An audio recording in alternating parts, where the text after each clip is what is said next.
Comparte tu opinión de Frida, nunca me ha gustado, me parece increíble o lamentable, no puedo definirlo, que sea uno de los iconos que representan a México y sus mujeres. Ah, no, eso ya, por ahí sí ya no paso.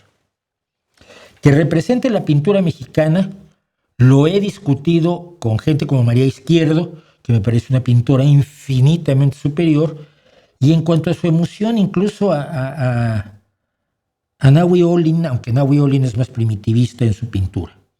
Pero María Izquierdo es una gran pintora y mucho menos conocida, para muchos era novedad, que Frida Kahlo. Pero como representante de las mujeres, ni de lejos. Es una mujer sumisa, que acepta que su marido la engañe con todo el universo, incluida su hermana.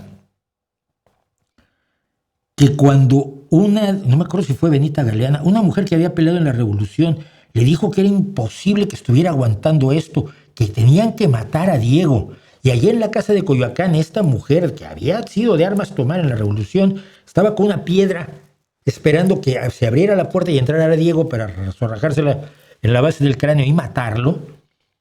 Ya lo habían acordado y de pronto antes que llegara Diego fue Frida corriendo diciendo, no lo hagas, es que lo amo.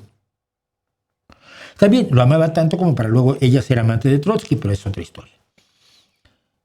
Es una mujer sumisa, entregada a un tipo que no era buena persona en muchos aspectos.